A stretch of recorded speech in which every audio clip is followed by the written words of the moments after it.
আগামী নির্বাচনে কারা ভোট পাবে? কথা ক্লিয়ার। যারা সুশাসন কায়েম করতে পারবে তারা ভোট পাবে, যারা সুশাসন কায়েম করতে পারবে না তারা ভোট পাবে না। ক্লিয়ার কাট কথা। বিএনপি ভাবতেছে বিগত ইতিহাস থেকে যে বিগত দিনে বিএনপি এত ভোট পেয়েছে, আগামীতেও এত ভোট পাবেন। তা বিগত দিনে আওয়ামী লীগের নেতৃত্বে দেশ গঠন হয়েছে, এদের স্বাধীন হয়েছে, তারা ভারতে পালাইছে কেন? এটা তো ইতিহাস। বিগত দিনে আওয়ামী লীগ ক্ষমতায় ছিল, আজকে ক্ষমতায় নাই কেন? বিগত দিনে বিএনপি ভোট পেয়েছে, আগামী তো ভোট পাবে সেই চিন্তায় আছেন না কেন? মানুষ ভোট দিবে ওই যে ভোলাতে স্বামীকে আবদ্ধ করে তার স্ত্রীকে ধর্ষণ করার জন্য। কেন ভোট দিবে বিএনপিকে আমাকে বলুন? ওই যে ইসের মধ্যে আপনার ওই লালমনিরহাট থানায়, পাটগ্রাম থানা, হাতিবান্ধ পাটগ্রাম থানা, এই পাটগ্রাম থানা সমস্ত পুলিশদেরকে মারার জন্য, থানা লুট করার জন্য, থানা ভাঙচুর করার জন্য আপনাদেরকে ভোট দেবে? আপনি বলুন, বিএনপির কথা বললে আপনি বিএনপির বিরুদ্ধে কথা বলেন। আমি তো বিএনপির বিরুদ্ধে কথা বলি নেই, যারা সাংবাদিক আছে, মিডিয়া আছে, তারা কথা বলে, আমরা সেটা শুনায় দিই। এখনো ক্ষমতায় যায় নাই, এখনো ক্ষমতায় যায় নাই। তাতে যদি এই অবস্থা হয়, তাই ক্ষমতায় গেলে অবস্থাটা কি হবে আমাকে বলুন তো? ক্ষমতায় গেলে অবস্থাটা কি হবে এটা বুঝতে হবে আপনাকে। এদেশের মানুষ এখন সেই মানুষ আর নাই। মানুষ সচেতন হয়েছে, মানুষের চক্ষু খুলছে, মেধা খুলছে, মানুষ দেখছে, দেখতেছে। আজকে বিএনপি চাঁদাবাজির অবস্থা নেই, এমন কোনো জায়গা নাই যেখানে চাঁদা তুলে না বিএনপি, এমন কোনো জায়গা নেই। আমরা প্রতিদিন খবরের কাগজে বা টেলিভিশনে করে দেখছি, এগুলো সামান্য। বিএনপি আওয়ামী লীগকে নিষিদ্ধ করার ব্যাপারে সবচেয়ে বেশি বার্তা দিয়েছে যে আওয়ামী লীগ নিষিদ্ধ করা যাবে না। এই বক্তব্য সবচেয়ে বেশি আওয়ামী লীগের, এই সে বিএনপি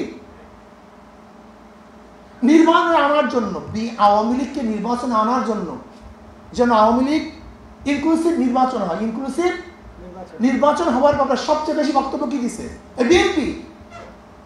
আওয়ামী লীগকে নির্বাচনে আনার জন্য সবচেয়ে বেশি বক্তব্য হলো কার?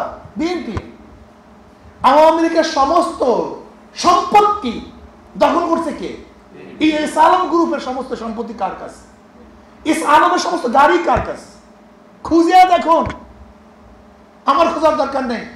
লক্ষ লক্ষ কোটি কোটি টাকা দিয়ে আওয়ামী লীগকে বাংলাদেশের ভারতে পাচার কারা করছে, এটা খুঁজে দেখেন তো আপনারা। এখন প্রশ্ন করতে পারেন, হুজুর আওয়ামী লীগকে বিএনপি নির্বাচনে আনতে চায় কেন? এটা মারাত্মক প্রশ্ন। যেখানে প্রতিপক্ষ বিএনপির আওয়ামী লীগ, সেখানে আওয়ামী লীগ না থাকলে তো বিএনপি পাস করবে, তাহলে আওয়ামী লীগকে তারা নির্বাচনে আনতে চায় কেন? একদিনও চিন্তা করছেন কেন আনতে চায়?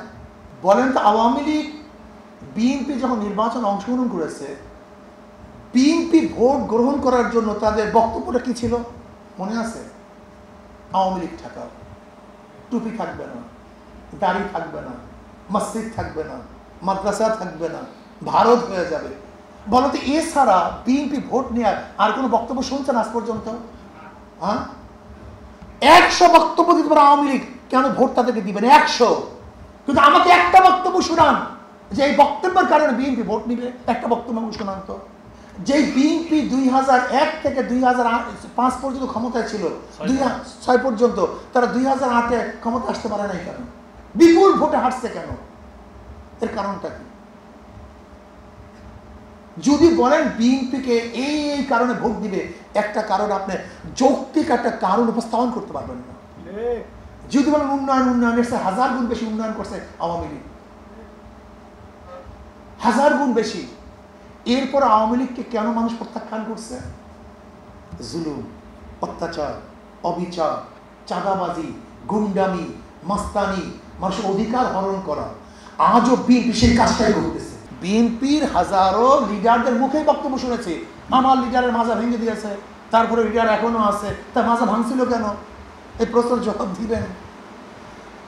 আগামীতে দেশ ইসলামের দেশ, আগামীতে দেশ ইসলাম ক্ষমতায় যাবে ইনশাআল্লাহ। চোর, বাটপার, গুন্ডা, চাঁদাবাজ, মাস্তান, মানুষ আর ক্ষমতা নিবে না।